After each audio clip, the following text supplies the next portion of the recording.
primeiramente, queria agradecer a presença de todos, a presença do Dr. Cleiton Barella, que está aqui com a gente, para essa primeira aula do Superligas, com as faculdades da São Leopoldo Mandic, PUC de Campinas e Unicamp. Falar um pouquinho aqui do Dr. Cleiton Barella, ele é médico oftalmologista do Instituto Penido Burnier, de Campinas, e da Acuité Oftalmoclínica em Paulínia, especialista em catarata, glaucoma e cirurgia refrativa. E vamos ter o prazer hoje de receber uma aula dele sobre a história da catarata. Então, bem-vindo, Dr. Barella. Obrigado aí pela presença novamente e poder dar essa aula para a gente. Ok, Pedro, obrigado aí as três ligas, né, de vocês, aí a Liga Campineira, todas as três faculdades, pelo convite aí para a primeira aula de hoje, né, sobre o tema História da Catarata. Temos aqui estudantes de medicina, já vi que tem residentes aí também, alunos meus e alguns médicos, então vou tentar usar palavras que consigam ser fáceis para esses três públicos, né, a plateia que vai assistir a aula de hoje, tá? Então, vamos lá, vamos iniciar. Não tenho nenhum conflito de interesse com esta aula. Vou começar com duas frases, né? A história não é o inútil e desnecessário registro do passado, mas sim a explicação do presente e a base da formação do futuro. Tá? E fazendo essa aula, eu acabei vendo que toda vez que tem algo novo, a gente tem muita crítica em cima disso, sendo que metade dessas coisas novas acabam vingando e funcionando, mas sempre há uma crítica para mudanças. E aí, sabendo o passado, a gente vai conseguir entender melhor o futuro, para onde que a gente vai evoluir. Como temos estudantes de medicina, alunos ainda que não estão na área de oftalmologia, eu sempre passo nas minhas aulas que o olho humano funciona de forma semelhante a uma máquina fotográfica, né? Então, se a gente comparar os dois, que na parte da frente nós temos as objetivas, as lentes, né? Temos um diafragma regulável, que funciona de forma semelhante à íris, um obturador para abrir e fechar a entrada de luz, que nesse caso aqui no olho humano seria a pálpebra que está na frente, né? A câmara na parte de trás e o filme da máquina que corresponderia à retina. Então, no olho humano não é muito diferente. Temos a córnea aqui na parte da frente, um índice de conversão maior. Aqui a câmara anterior, a íris, que funciona como diafragma. O cristalino, que com a idade vai se transformar na catarata, essa é uma pergunta às vezes que eles fazem, mas a catarata nada mais é do que o cristalino que perdeu a sua transparência, a câmara vítrea e na parte de trás a retina. Ok? Então, hoje a gente vai dar uma aula sobre a história da cirurgia da catarata. Então, definição por si só, a catarata é a opacidade do cristalino. Então, aqui vemos um olho normal, uma catarata nuclear, uma catarata subcapsular posterior, uma catarata cortical, uma catarata por alteração metabólica, e essa daqui seria a catarata total branca. A gente vai começar a falar sobre ela primeiro. Por que acontece a catarata? Porque há uma desnaturação proteica do cristalino. O cristalino ele é formado por proteínas, né? Do mesmo jeito que o cabelo é formado por proteína e a clara de ovo. Então, a gente fala que é um processo normal do envelhecimento. Sobre a primeira história, a gente tem que falar sobre a história do termo. Tá? Acredita-se que foi em 1525 a.C. Catarata tem um significado de acúmulo de água, né? Então, por isso que as cataratas têm esse nome. Né? E eles imaginavam que seria um acúmulo de água na frente do cristalino em si que levaria essa alteração. Entendam que naquele tempo, 1500 a.C., não sabia de anatomia, não sabia de nada, não tinha dilatador de pupila como nessa foto. Né? Então, eles só conseguiriam fazer um diagnóstico de catarata quando ela aparecia aquele pontinho branco atrás da pupila. Cataratas nucleares, iniciais, subcapsulares, né, ou corticais, passavam sem diagnóstico. O primeiro registro histórico que a gente tem é de uma estátua egípcia. Percebam aqui, ela está em Cairo, né? Documentada de 4.000 a.C., essa opacidade branca no olho esquerdo desta estátua. E aí, começamos a entrar nas divergências históricas. Eu vou começar explicando aqui primeiro, a gente diz que a cirurgia da catarata, a primeira cirurgia foi o coating, então vou explicar o que é o coating, na verdade, traduzindo é o tombamento, né?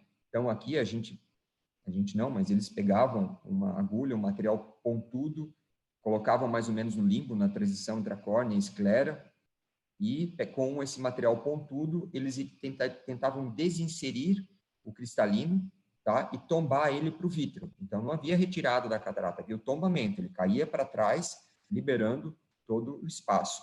A gente tem descrições já, percebam aqui essa imagem superior esquerda, já no Egito, perto de 1200 a.C., tinham os trabalhadores, que na verdade eram escravos, né? Percebam aqui, provavelmente um oculista, e durante o serviço, o escravo só olhou para trás e eu vou fazer minha cirurgia. Olhou para trás, fez a cirurgia 5 segundos e saiu. Basicamente era isso, enfiavam um material pontudo. Temos também descrições na Índia, de 600 a.C., né? Então, vocês veem aqui já diferente, né? O paciente não estava trabalhando no momento da sua cirurgia, tem uma pessoa que acaba segurando, geralmente, o paciente na parte de trás, e o cirurgião, né, acaba inserindo um material pontudo e tombando essa catarata. Senhores, o coaching ainda é utilizado em alguns países como Iêmen e Nigéria. Já falaremos sobre isso a seguir. Então, aqui está mais ou menos o exemplo de um material utilizado, né, para fazer esse coaching, esse tombamento. Lembrando que não tinha anestesia. A anestesia só foi descoberta em 1800 depois de Cristo, tá? E aqui vocês percebem histórias. O coaching era realizado até a época de 1700, vocês já vão ver o porquê, em todas as classes sociais, desde o mais rico até o mais pobre, tá? Geralmente, como não tinha luz, eles faziam na luz natural, o paciente estava virado o olho para a luz, geralmente, o cirurgião na parte da frente e sempre alguém atrás segurando. Não tinha anestesia. Mas, outra frase, o passado pode ser o presente em outro continente, tá? E aqui agora eu vou passar um vídeo para vocês, mais ou menos que foi produzido no ano de 1990 a 2000. Vamos lá.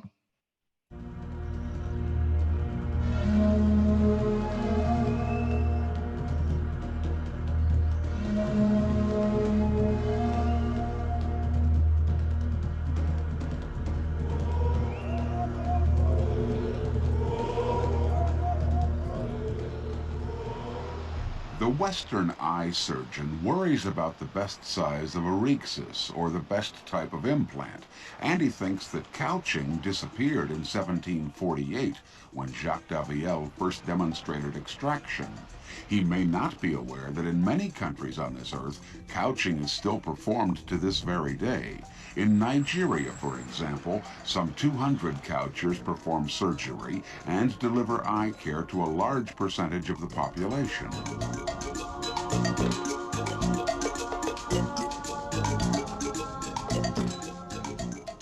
We set out to visit several couchers in northern Nigeria. It was most difficult to establish contact as they did not want to disclose professional secrets. But the trouble is that less than 14% of Nigerians have Western-style coverage of health care services. That means about 85% of Nigerians have to resort to traditional health care in one form or the other. After long and delicate negotiations, and after supplying a substantial consultancy fee, a few couchers were prepared to talk to us. We believe that this videotape of an actual couching session is a first. One of the traditional eye doctors, as they prefer to call themselves, is Dr. Haruna Isa.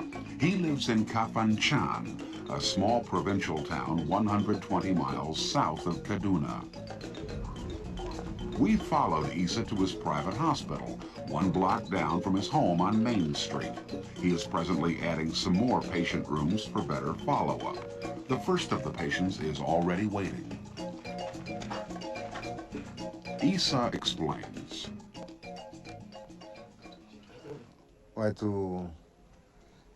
I learned couching from my grandfather. He in turn was taught by his father. I was an apprentice for 10 years and first practiced surgery on animals. I use traditional medicines, which I prepare myself, but I also use Western drugs and treat couched eyes with cortisone eye drops. Botil haka da na ɗiga mishi wani ruwan magani tukuna duka sannan kafin na fara aikin to wannan magani yana rage zafi a ido. We were wondering whether Isa would depress or recline the cataracts of his patients. In reclination, the superior zonule is ruptured and the lens is then tumbled backwards into the vitreous. In depression, the inferior zonules are broken first and the lens is then pushed down with the inferior equator leading.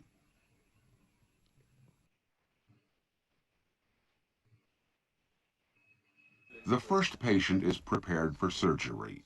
He is sitting on the floor of the hospital. A topical anesthetic has been instilled, mixed by Issa himself according to his grandfather's prescription. A brief preoperative scrubbing maneuver appears to be more ritual and symbolic than effective, as does the subsequent drying of his hands with a cotton cloth.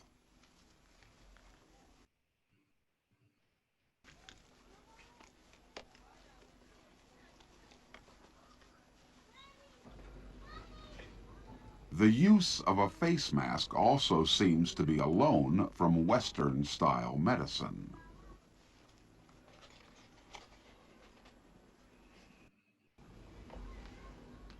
The couching needle is produced from a pocket of Issa's kaftan. The eye is stabilized with the coucher's thumb. The needle is introduced perpendicularly into the eye, entering 3 millimeters behind the limbus. It is gradually pushed forward with a rotating movement. Senhores, eu vou dar uma pausada rapidinho aqui. Eu espero que vocês estejam vendo bem, porque essa é a parte, no final das contas, mais importante e interessante para vocês. Of Issa's kaftan. The eye is stabilized with the coucher's thumb. The needle is introduced perpendicularly into the eye, entering 3 millimeters behind the limbus. It is gradually pushed forward with a rotating movement.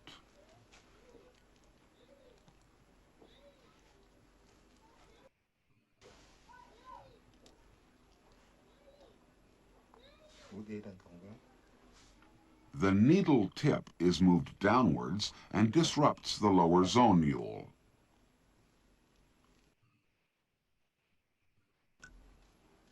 With some sweeping movements, the whole lens is then pushed down into the vitreous. This maneuver is therefore a cataract depression. The needle appears behind the empty black pupil. It is swept up and down several times to make sure that the cataract will not rise again.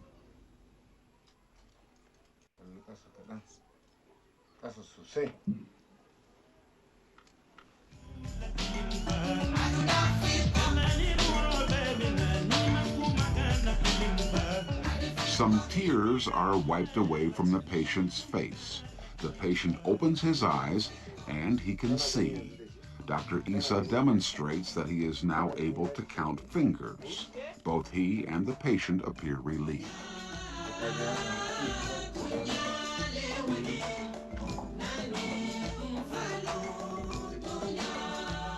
With a bundle of Nigerian naira, the coucher's son is dispatched to buy cortisone eye drops from the local pharmacist. We ask how the patient chose his surgeon. I went to Dr. Haruna because he has operated on members of my family with very good success. He is well known in the region. The needle is sterilized in a plastic pot with an immersion heater. It is carefully wiped clean with some cotton before the second patient is prepared. It is again a right eye. Some drops are instilled, and again the needle is introduced 3 millimeters behind the limbus.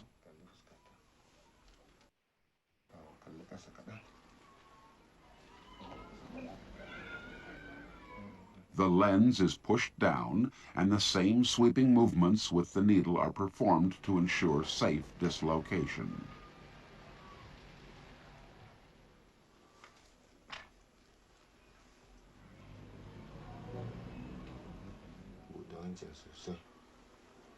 And again, the patient's instant vision is ascertained by letting him count fingers. The cataract needle is covered with its fountain pen-like top.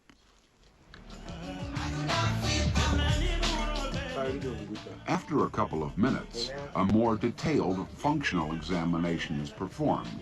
The patient is able to count fingers, name objects, and describe the coucher's position from a distance of several yards.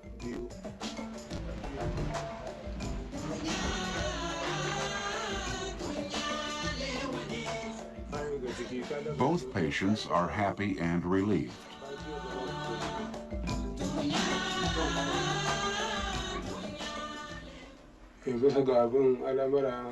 I have come from 30 miles away for the operation. I will also have him operate on my second eye. Going to a Western doctor did not enter my mind.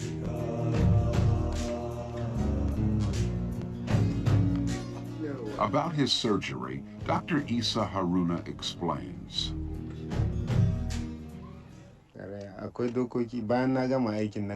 To justify surgery, the cataract must be ripe.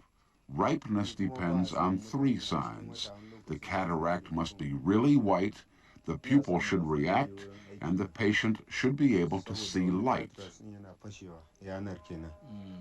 If the cataract is not mature, it should be postponed. With these precautions, complications are rare. This was confirmed by our Western Nigerian colleagues. They observe occasional pharcolytic inflammations and secondary glaucomas, while endophthalmitis, astonishingly enough, is extremely rare. Dr. Haruna Isa showed us his diploma of a traditional herbalist healers association. I believe a great proportion of people go to the couches and they get the services done and they get the visual benefit. So I have no grudge against it. But what I would want to say is we need to study it closely, to collaborate with these people, to try and correct the mistakes they might make. We have to accept Isa's couching needle is better than no treatment at all. Couching will only disappear when high-quality Western-style implant surgery becomes available to everybody. But until then, we have a long way to go. So when we talk about the size of the rhexis and the best type of implant, we should not forget that cataracts in rural Africa may mean an altogether different matter. Bom, o vídeo é longo, mas é importante para vocês entenderem. Eu vou colocar alguns tópicos desse vídeo, né? Eles têm, hoje em dia, há 20 anos atrás, 200 cultures na Nigéria, e eles ainda fazem esse tipo de cirurgia. 60% da população ainda não tem cobertura de saúde básica. Eles já estão utilizando os colírios modernos, né? Percebam ali no áudio que ele falou que o paciente acaba escolhendo o cirurgião por indicação de outro colega, que hoje em dia é ainda o que acontece no consultório, por mais que tenha mídia, Instagram, o boca a boca ainda é o principal método de publicidade de um médico. Ele foi a terceira geração de coaching, né? Um cirurgião ambidestro, vocês veem que eles fizeram o olho esquerdo e na hora de contar os dedos ele usava a mão direita. Ainda no século de hoje teve uma sepsia falha, né? Porque percebam que ele passou álcool na mão, secou a boca, depois secou e ao final ele tirou a máscara do bolso para colocar a máscara e fazer a cirurgia. O blefarostato dele é o polegar, não utilizou dilatador de pupila. Eu acho que se tivesse, como ele compra colírio também, pelo que ele falou no áudio, ele poderia muito bem comprar um colírio dilatador para conseguir enxergar melhor a agulha, né? E a mesma agulha para todos os pacientes, mas ele acabava esterilizando, né? Então, ele também enfatizou muito, para fazer o coaching, para ter sucesso no coaching, o paciente estar bem operado, precisa ser uma catarata branca, a pupila tem que estar fotorreagente e a visão melhor do que o PL, tá? E no final do vídeo eles falaram, o coaching é melhor do que nada, né? Continuação da aula aqui, então, o código de Hammurabi, né? Olho por olho, dente por dente. Se vocês lembrarem, antes de Cristo, esse código era muito utilizado e previa a pena de amputação das mãos no caso do cirurgião causar uma lesão grave ao olho do paciente, na tentativa de se operar a catarata. Então, para nós oftalmologistas, o código de Hammurabi deveria ser dito que é o olho por mão, não olho por olho, dente por dente. Tá? E assim o coaching foi até 1747, né, quando Jacques Daviel, né, inventou a técnica extracapsular, que acaba retirando não a catarata inteira, mas o núcleo em si. É legal estudar a história, que viu que eles não tinham colírios, não sabiam o que era bactéria direito, então eles utilizavam colírio de vinho no pós-operatório, clara de ovo, leite com algodão, faziam de tudo, né? O paciente era operado e ficava no mínimo 8 dias deitado no escuro, até porque não tinha ponto. A abertura era feita inferior, né? E para quem gosta de Netflix e assistiu Versailles, ele foi o oftalmologista de Luís XV, tá? Então aqui vocês têm a foto dele do lado esquerdo inferior, né? Jacques Daviel, e como que ele descreveu a cirurgia. Então usava-se uma abertura inferior, né? Ampliava-se com a tesourinha e acabava retirando pela parte inferior da catarata. Logo próximo, né? Então aqui 47, aqui 53, 6 anos após, né? Samuel Sharp, tá a foto dele aqui ao lado, ele desenvolveu a técnica intracapsular. Tá? Qual é a diferença? Acaba retirando toda a catarata, não deixando a cápsula, a pele dela, né? Então, assim, a primeira coisa para os leigos que devem entender qual a diferença de extracapsular para intracapsular. Então, vamos lá, extracapsular. Quando eles faziam a cirurgia, eles rasgavam a cápsula anterior, faziam um X ou uma linha, e acaba saindo todo o núcleo, né? Ficava a cápsula protegendo para não subir o vítreo para fora da cirurgia, para fora do olho, né? Vantagens da cirurgia: menos complicações, porque não saía tanto vítreo. Desvantagem: tinha opacificação de cápsula posterior na maioria dos casos, e precisaria fazer outra cirurgia para abrir a cápsula, né? A intracapsular: muito mais complicações, uma cirurgia muito mais traumática, mas como não ficava cápsula nenhuma, não tinha essa opacidade capsular posterior, ok?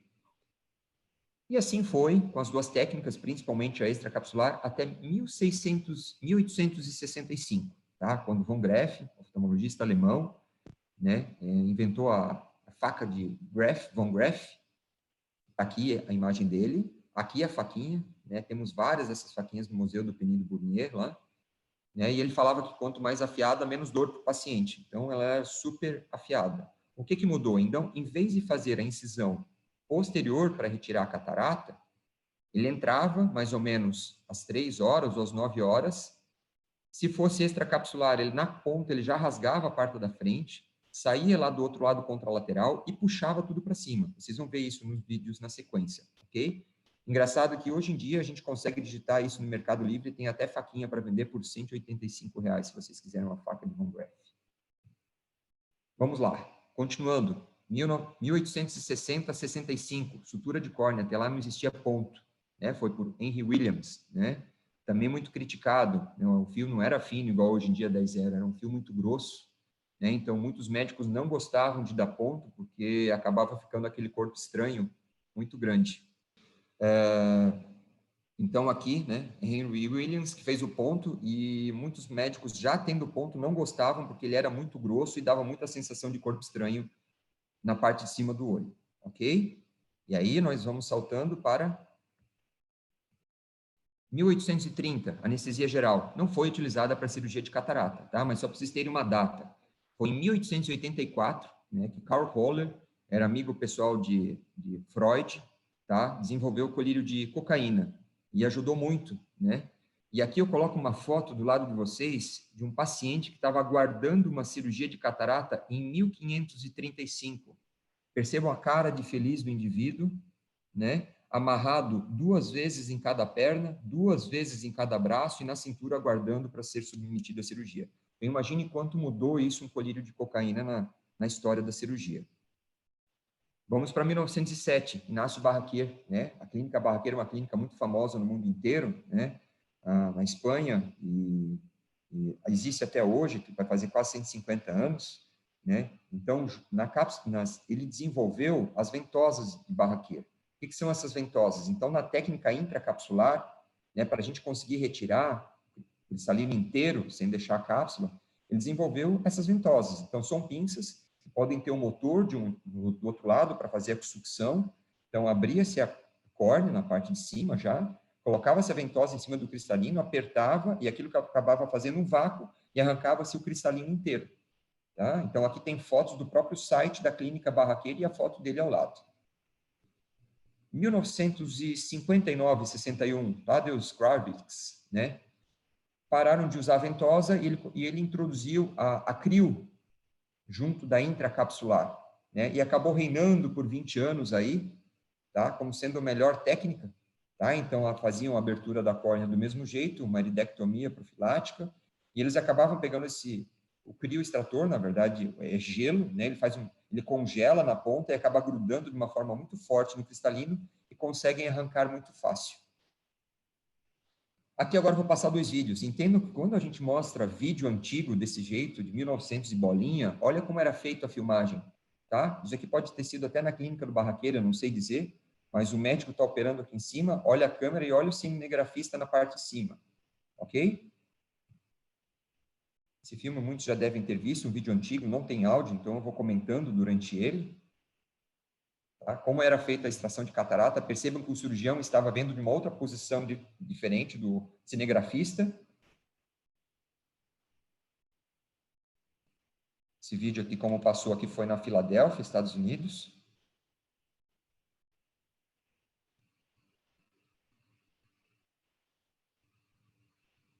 E aqui uma extração simples.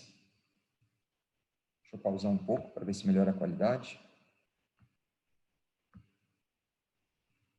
Então, percebam a faca de graph, ela entra de um lado, do outro, acaba cortando na parte de cima toda, e depois são 2 microcolheres, uma aperta na parte de baixo, a outra de cima, e acabam retirando o cristalino, tá? O vídeo não tem som, após o olho eles só lavam, percebam que provavelmente só tinha colírio de cocaína, não tinha bloqueio, nada nessa época. O médico tira o blefaro, uma cirurgia de menos de 1 minuto, e ele tem que ficar em repouso quietinho por 8 dias. Novamente aqui, então entra com a faquinha por um lado, percebam que ele vai fazer uma extra, ele deu um corte no centro, saiu do outro lado, puxa tudo para cima, para sentido do cirurgião, 12 horas, rasga metade do olho, né? E aí depois ele faz a compressão e acaba retirando o cristalino. Lava-se para tirar o excesso do córtex, basicamente, não tinha ponto, não tinha nada, né? A extracapsular geralmente não saía vítreo, tá? Porque a cápsula ficava mantida. O cirurgião tira o blefaro e acabou a cirurgia. Aqui outro vídeo. Ele entra por um lado, pode cortar o cristalino ou não, sai pelo outro. E acaba rasgando. Aqui ele acaba mostrando algumas dificuldades, eu vou passar para vocês um pouco mais. Aqui é interessante aquilo que eu falei da extracapsular, né? Por que ela foi desenvolvida como extra e depois eles passaram para intra? Porque não tinha IAG, gente. Parece simples hoje em dia, mas eles não tinham IAG. Então, o paciente tinha que fazer uma cirurgia de extra e depois, quando dava opacidade de cápsula, tinha que fazer outra cirurgia para pegar e fazer um A, né, na cápsula posterior, ou um V invertido, para acabar liberando a cápsula que acabava dando uma catarata secundária, né? Então, olha lá, ele entrava com a agulha, acaba cortando, fazendo um V para liberar o eixo visual, para melhorar isso. Novamente aqui. E cortando. Tá? Vou passar um pouquinho mais para frente, que tem vídeo com ventosa aqui.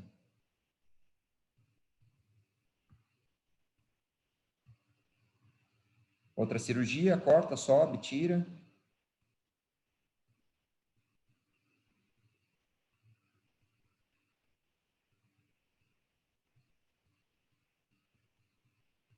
Aqui agora ele vai usar pinça de arruga, tá? Quem não tinha ventosa, eles faziam a abertura, faziam iridectomia superior e acabavam puxando com a pinça cristalino inteiro, ok? Ou apertava por extração.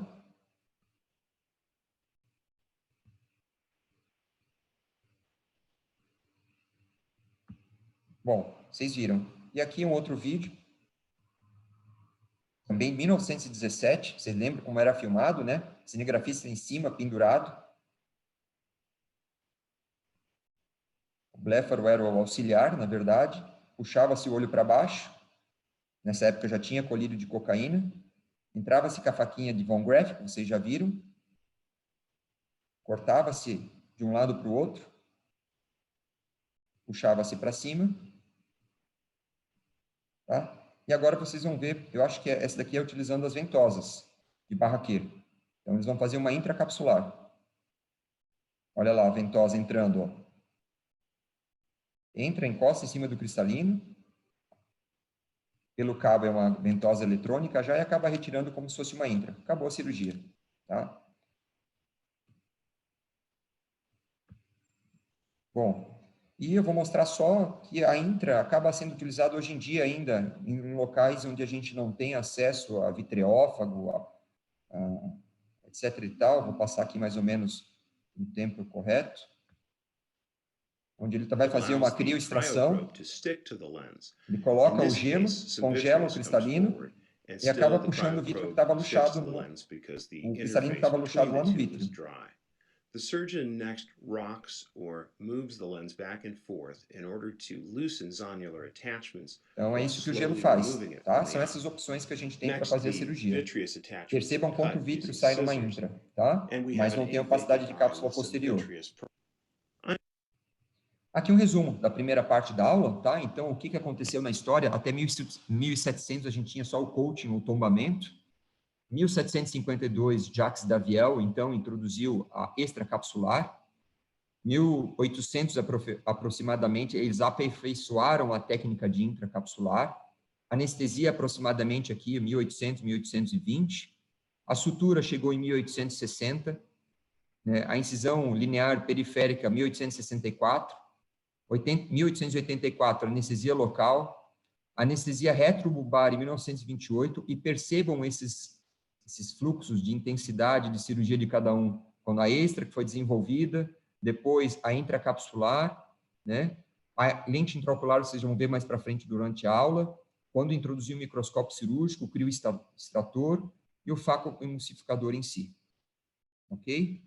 Não tem como falar de história sem falar de Semmelweis, né? Ele foi um ginecologista, foi a primeira pessoa que prestou atenção que a gente precisava ter higiene ou lavar as mãos antes de fazer um parto. Então, considero ele o pai da asepsia, lembrando que em 1847 eles nem se lavavam para fazer cirurgia direito. Aqui a gente entra para o segundo tempo da aula, tá? Esses dois próximos médicos foram os mais condenados e os que mais desenvolveram a cirurgia de catarata nos dias de hoje, tá? Harold Ridley, tá, em inglês, esse vai ganhar a medalha de prata hoje. Em 1949, ele desenvolveu a lente intraocular. Tá? Por quê? Em 1940, teve guerra no sul da Inglaterra, muitos aviões, e esse paciente aqui, esse aqui era um paciente dele, tá? Muitos estilhaços dos aviões, da cabine, acabam entrando dentro do olho, e ele percebeu que às vezes mudava o grau do paciente. E, além disso, era totalmente inerte. Ele foi estudado que era feito esse material, era feito de PMMA, polimetilmetacrilato, que nada mais é do que o material que é utilizado hoje nas lentes rígidas. Tá? Percebam que desde quando ele começou a estudar isso, em 1940, ele só foi desenvolver a lente em 1949, a primeira lente. Foi terrível, né? Sobrou quase 20, 30 graus, mas ele conseguiu implantar a lente. Legal saber da história dele, que ele foi condecorado em vida pela Rainha Elizabeth, tá? E ele foi uma das pessoas que se aproveitou da sua descoberta, porque ele acabou sendo operado de catarata em vida e colocou uma lente intraocular, tá? Então, medalha de prata para Harold Ridley. Ok? 63, primeiro microscópio oftalmológico. Então, antes disso, não tinha microscópio, era no olho ou na lupa, tá? E aí começamos a melhorar as cirurgias. E aqui, medalha de ouro, né? Charles Kellman, ok? Ele é um médico americano de Nova York, Manhattan, tá? Em 1963, teve seu momento eureka, né? Na cadeira de dentista, quando foi tirar o tártaro, ele viu aquele aparelhinho de ultrassom e pensou, como eu consigo usar isso no meu dia a dia? E a maior descoberta hoje para catarata, medalha de ouro para ele, tá? Então, aqui está a foto dele, faleceu faz pouco tempo, não faz muito tempo, ele era vivo. Uma das fotos dele das primeiras cirurgias de catarata, já o microscópio, modelo bem antigo. Prestem atenção no tamanho da caneta de catarata que ele tem na mão, ela pesava quase 2 quilos e as cirurgias demoravam perto de 70 minutos, ok? O primeiro paciente que ele fez foi um paciente já com olho cego, que ele fez para estudo científico, o paciente aceitou, óbvio, foi para transplante de córnea. Muitos pacientes no começo da faco foram para transplante, que não se sabia operar, o material era muito rudimentar. E lembra vocês, não existia viscoelástico ainda nesse tempo, ok? Só para explicar aos alunos que estão aqui assistindo a aula como funciona o aparelho de facoemulsificação que Kellman desenvolveu, Charles Kellman, né? Na verdade, a gente tem uma garrafa que, por gravidade, tem um fluxo e ela vai por uma parte da caneta, pela parte externa, então, entre o ferrinho e a parte de borracha, ela vai influindo o líquido para dentro do olho, enquanto que essa parte no centro, ela é um ultrassom, tá? Aqui na minha amarelinho do ponteiro do mouse, e ele vai fazendo uma vibração, vai trincando e aspirando a catarata por essa ponteira, né, e jogando para a máquina, aqui. Lembrando que são três estágios de irrigação, aspiração, e quando o médico pisa no pedal mais forte, que isso aqui tem um pedal no pé direito ou esquerdo, dependendo como o médico usa, ele utiliza o ultrassom e acaba aspirando e triturando essa catarata, tá? 1980, viscoelástico, gente, né? Antes disso, fazia-se catarata só com ar, com soro, não tinha viscoelástico. Isso ajudou muito a proteger a córnea e facilitar as cirurgias. 1980, IAG laser, tá? O laser foi descoberto em 1960 por Albert Einstein e somente aqui ele foi conseguir ser utilizado, tá? Para fazer a abertura da cápsula posterior. Então, como eu falei para vocês, a extra era uma cirurgia teoricamente muito melhor, só que muitos pacientes faziam uma catarata secundária. O que é isso? É o que vocês estão vendo aqui, na parte inferior esquerda. Opera-se a catarata por extra, tira-se o núcleo, fica a cápsula, essa cápsula é uma proliferação celular que acaba dando uma catarata secundária, o paciente acaba voltando a não enxergar. E aí, com o laser, ele conseguiu abrir um buraquinho atrás, aqui, e aí melhorou muito a visibilização, começando a decolar, a voltar à cirurgia de extra capsular. 1984, vou dar medalha de bronze para esse daqui, na aula de hoje, tá? Mazzocco, primeira lente de silicone dobrável de 3,2 milímetros. A Phaco começou a decolar a partir desse dia. Por quê? Porque antigamente os médicos faziam extra e faziam muito bem até essa época, né? Então, quem fazia extra sabia dar ponto, né? Quem não sabia, tudo bem, e fazia uma Phaco. Só que antes tinham que fazer a Phaco e ainda tinha que se abrir a córnea para colocar uma lente maior dura. A partir do momento que introduziram a lente a foldable IOL, né? Então, não precisava mais abrir o cristalino, diminuiu-se muito o astigmatismo e todos os médicos bons cirurgiões de extra tiveram que aprender a fazer uma Phaco decentemente, tá? Então, 1984, Mazzocco, primeira lente dobrável. 1985, gimbal, tá? Então, até lá, a cápsula Rex, ou a abertura da cápsula anterior para fazer, independente da técnica extra, né? Extra, na verdade, não intra, ela era feita com Ken-opener, que é essa técnica aqui, ó. Vocês pegam a agulhinha, vão fazendo vários cortes e vão abrindo 360 e retirando. Quando a gente faz essa cirurgia e mexe o cristalino, ele acaba vindo para a parte da frente, né? Então, Gimbal escreveu isso aqui, esse é um vídeo dele, infelizmente eu não consegui baixar esse vídeo, né? Num congresso americano, eles filmaram ele ensinando no congresso como que deveria ser feito a cápsula Rex curvilínea contínua, ou quanto a gente conhece como CCC, que melhorou muito em quê? A centralização da lente depois da cirurgia, só que começou a fazer o cirurgião ter que operar in the bag. Antigamente fazia abridor de latas, o cristalino subia, comia-se em cima. A partir da curvilínea, a gente tinha que começar a comer embaixo, tá?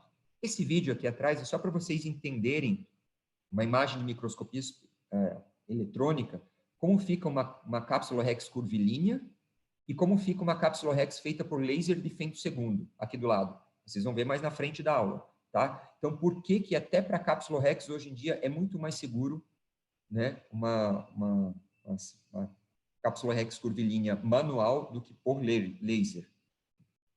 Então, depois que Gimbal descreveu a CCC, em 1991, a gente teve que começar a comer o cristalino dentro do bag. E aí surgiu a primeira técnica de quebra, que foi o dividir e conquistar, né? Então, não tem mais como o cristalino subir numa Rex bem feita, a gente tem que fazer o sulco, quebrar ele no meio, quebrar em 4 pedaços e aspirar quadrante por quadrante. 1992, Fine, incisão clear córnea. Antes disso, todas as incisões elas eram esclerais, né? Então, fazia uma incisão lá atrás, ou abria a conjuntiva. Fine descreveu que a gente podia sim fazer incisão de Phaco na córnea. É importante orientar vocês que a partir do momento que eles começaram a fazer incisão corneana, aumentou-se a incidência de endoftalmites. Vocês imaginam médicos que não sabiam operar na córnea, né, não dando ponto em muitas das cirurgias, e num local que tem menos vascularização do que no limbo, ok? 1999, Melis, azul de Trypan, não tinha azul de Trypan antes disso. Então, para fazer uma catarata branca, se você quisesse fazer uma Rex curvilínea, você quase não conseguia, né? Os microscópios, imagine como eram os microscópios nessa época, não eram tão bons como os de hoje em dia, ok? 2006, isso eu já acompanhei na residência, tá? O anel de Maljugin. Antes disso, a cirurgia em pupilas pequenas é o maior desafio do médico hoje em dia. Pupila pequena. né? A gente tinha que fazer 4 microincisões no olho para colocar esses ganchinhos de íris para manter a íris dilatada para poder fazer a cirurgia, né? Boris Malyugin, russo, né? Vivo até hoje, um excelente, deu congresso, deu aula agora no congresso de catarata no ano passado, desse ano. Ele desenvolveu o anel de Malyugin, que nada mais é do que esse anel de polipropileno, provavelmente, né? Em que ele mantém a íris aberta e a gente pode inserir pela incisão principal, mantendo espaço para as nossas cirurgias. 2009 veio o boom do femtosegundo, laser para a cirurgia de catarata, tá? A Google investiu também muito nisso, foram vendidas muitas máquinas, mas depois foram saindo estudos científicos mostrando que o quê? Que não muda o resultado final você operar uma cirurgia de catarata com ou sem laser na mão de um cirurgião habilidoso. Acaba demorando muito mais a cirurgia e encarecendo tremendamente uma cirurgia de catarata. Tá? Um aparelho que custa milhões, né? Então, nenhum convênio cobre e não muda o resultado final. Fora que ele também pode causar complicações, tipo rompendo a cápsula posterior. Depois mostrou-se que as incisões no fento são piores do que as incisões feitas por lâminas, né? E que a cápsula Rex, aqueles micropontinhos de laser, não são tão seguros do que a cápsula contínua. Não saiu totalmente em desuso, a gente tem ainda aqui o aparelho em Campinas. Eu fiquei sabendo que no ano de 2019 foram feitos somente 10 pacientes com laser, tá? Então muito pouco para o potencial que a gente esperava que era esse aparelho. E aqui eu vou mostrar um vídeo para vocês que não deixa de ser, não história, passado, mas é o presente ainda.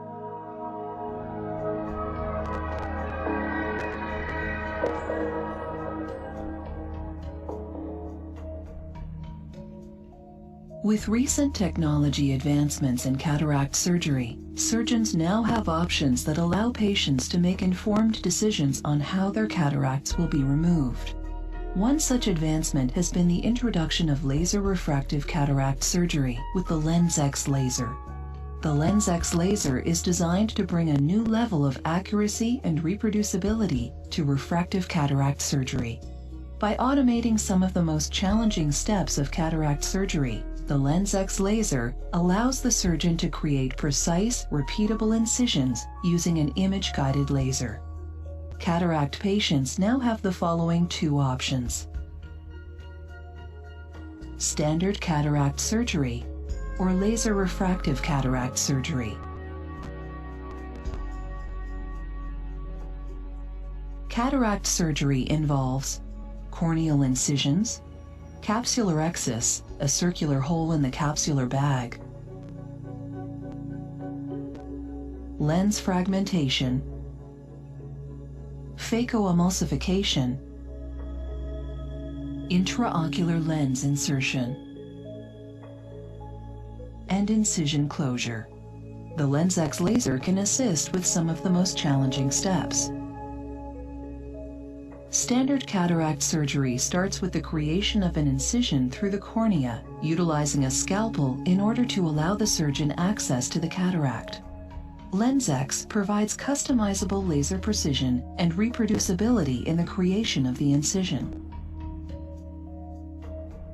Capsulorhexis is the medical term used to describe the removal of the outer layer of the lens in order to allow the surgeon access to removing the cataract. This is the single most important step in your visual outcome. In standard cataract surgery, this step is performed by the surgeon manually creating a circular opening with a handheld instrument. LensX laser offers your surgeon laser precision to create the circular opening and allows the lens placed to have the best possible effective lens position. This allows the patient to experience the most predictable post-operative visual results. Standard cataract surgery requires a phacoemulsification machine to segment and remove the content of the cataract. The goal of your surgeon is to reduce the amount of phaco energy used to remove your cataract. The LensX laser performs lens fragmentation, creating easily dissected segments for efficient removal with little or no phaco power. With the laser pulses utilized, the LensX laser provides the surgeon 43% reduction in phaco power and 51% reduction in phaco time compared to the standard cataract procedure.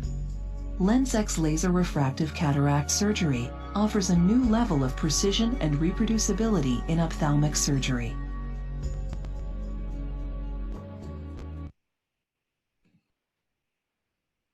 Deixa eu voltar, travou um pouquinho.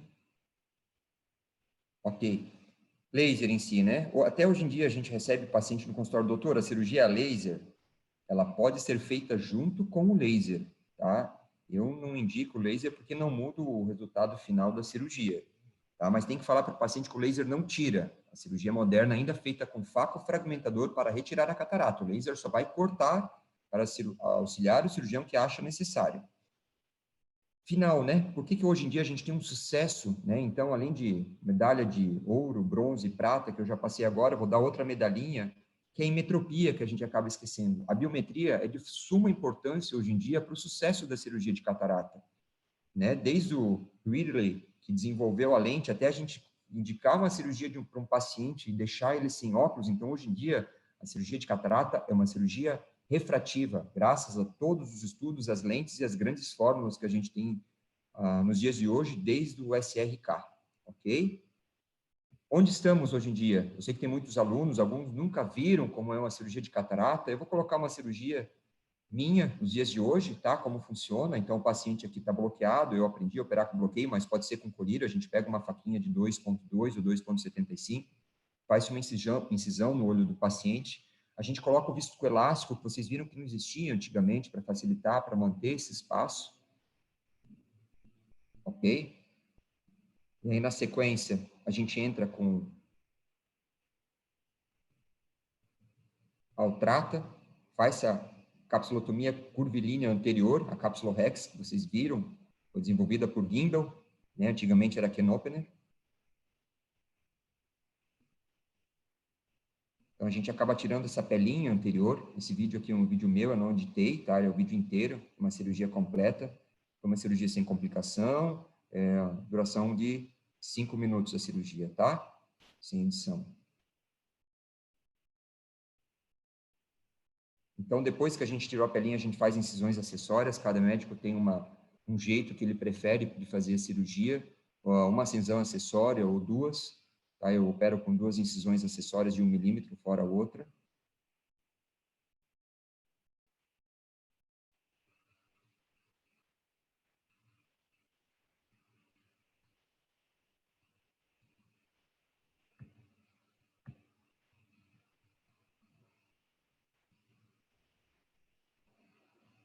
E a gente faz a hidrodissecção, então a gente acaba separando o núcleo da cápsula, da pele do cristalino em si com um soro fisiológico. Então, isso é a parte que a gente chama de hidrodissecção. Então, percebo que o núcleo acaba movimentando já dentro do olho.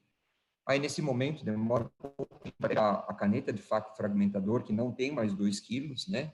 Entra pela incisão principal, e com gancho na acessória, a gente acaba fazendo o sulco, que vocês viram, né? Aí existem várias técnicas de quebra, faco shop, stop and shop, dividir e conquistar, pick shop.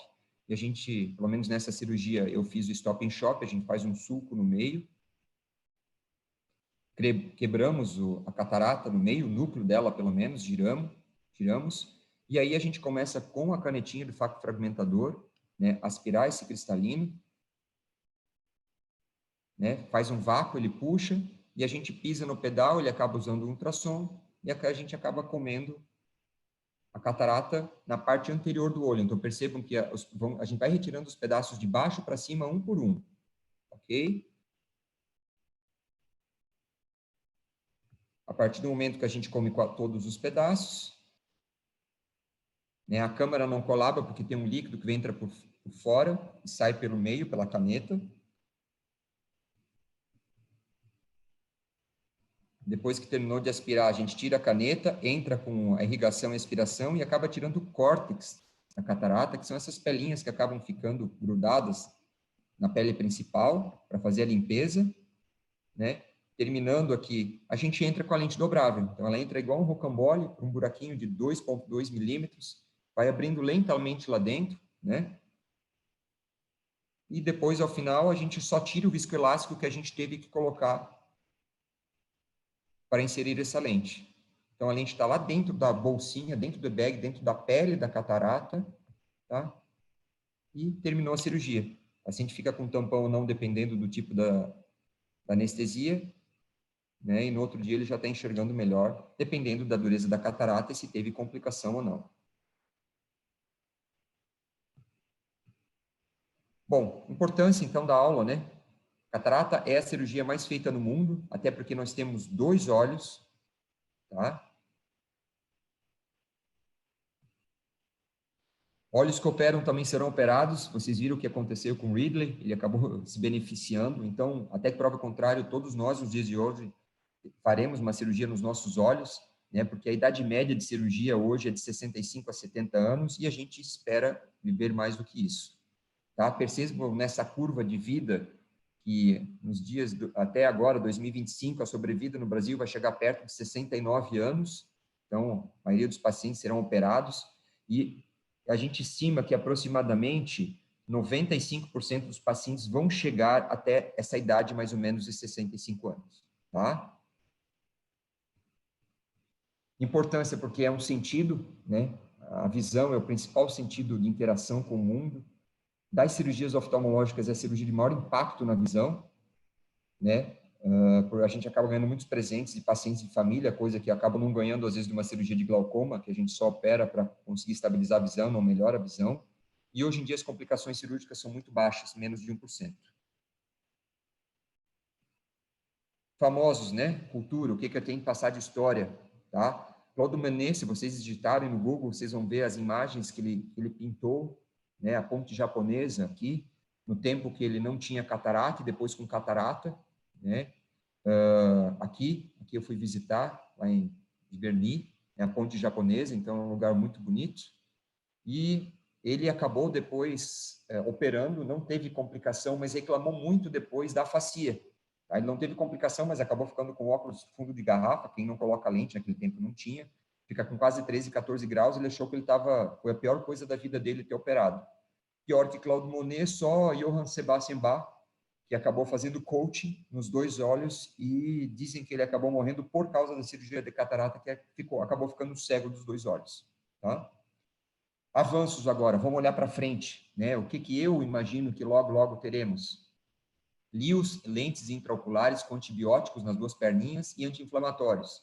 Então, uma lente intraocular, que numa perna a gente já tem um antibiótico, na outra a gente já tem um inflamatório, o paciente não utiliza colírio nenhum. Né? E quem sabe no futuro, colírios renaturadores e proteínas cristalinianas, ou seja, quando a proteína desnatura, fica branca, a gente pinga, ela volta a ficar transparente de novo.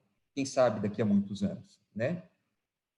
Mas a medalha de ouro para os avanços, para o futuro, eu já deixo para vocês aqui, é onde eu boto fé, onde eu acredito muito, tá? Que é o Fento II não para cortar a catarata, mas para mudar a dioptria da uma LIO já implantada, tá? Então, a doutora Liliana Werner, ela é brasileira, mas ela mora nos Estados Unidos, no Utah, ela está muito avançada nisso, tá? Então, vocês percebam aqui que o paciente operou de catarata, digamos, sobrou um grau que ele não queira, a gente não precisaria mais fazer uma cirurgia corneana para tirar esse grau sobressalente, ou trocar essa lente intraocular, né? Ou colocar uma lente multifocal no sulco, né? A gente poderia muito bem fazer um laser e melhorar isso, ou então o paciente que operou com uma lente monofocal, ficando a visão boa só para longe, se ele quisesse fazer uma cirurgia multifocal, a gente conseguiria induzir a multifocalidade numa lente já implantada dentro do olho, tá? E essa foto aqui, senhores, é de uma lente que foi implantada no coelho, nos estudos dela, e foi transformado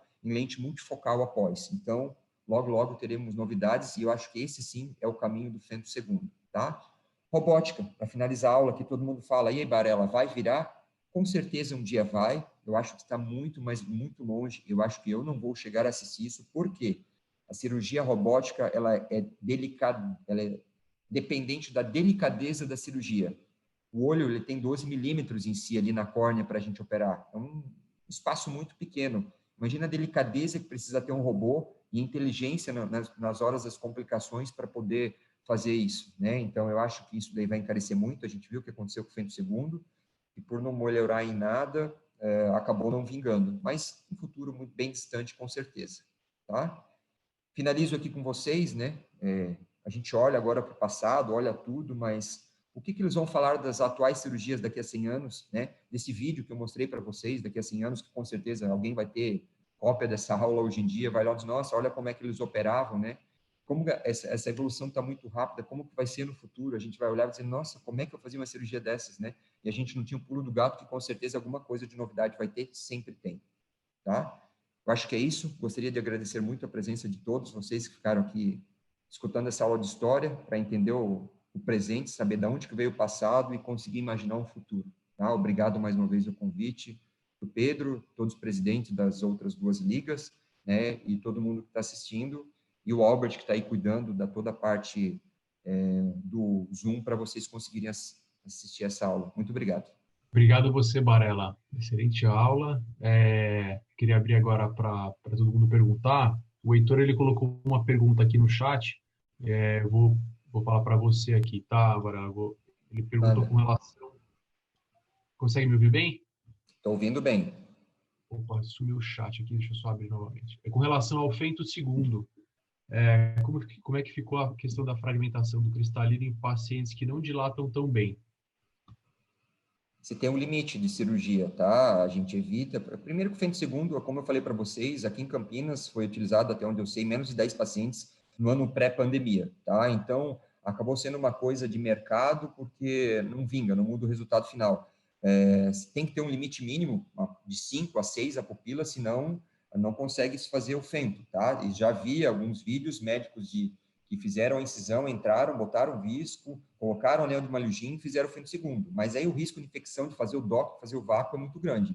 Então, contraindicado, tá? E até porque o Fento II tem várias contraindicações. O paciente não pode mexer, as bolhas às vezes atrapalham. A gente já viu muita complicação do próprio laser furando a cápsula posterior, tá? E tendo complicações. Então, assim, complicações na mão de um cirurgião bom hoje em dia, intraoperatória, uma para 1.000, uma para 1.200, tá? Mais ou menos isso. Quando a gente acaba operando bastante, elas diminuem bastante. Intraoperatórias, pós-operatórias, com certeza a gente pode ter infecção, entre outras mais, mas intraoperatórias.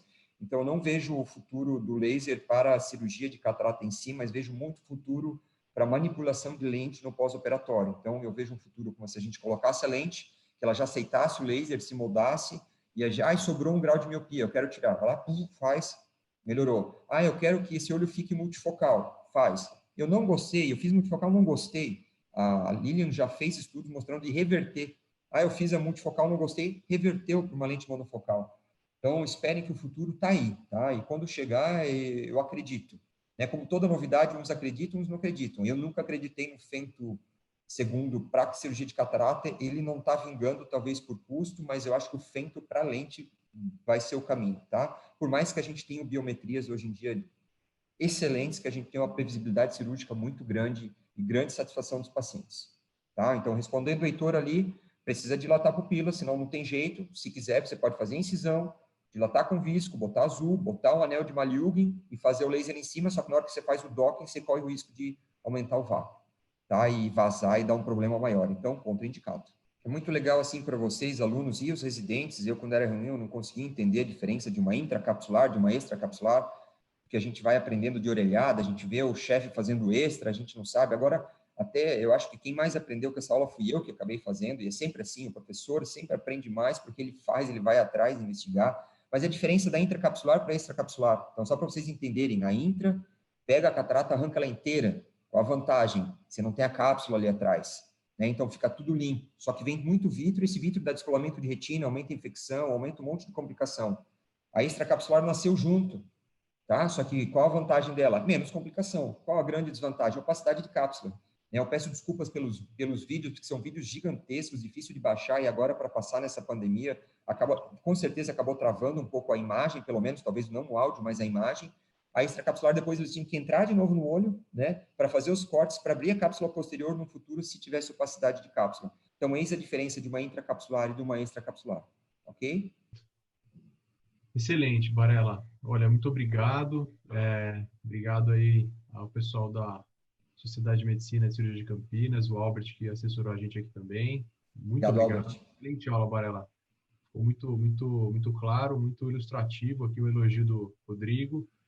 Queria lembrar também o pessoal que a lista de presença foi enviada novamente. Não se esqueçam de preencher, tá bom? Para a gente contabilizar e manter o controle, tá bom?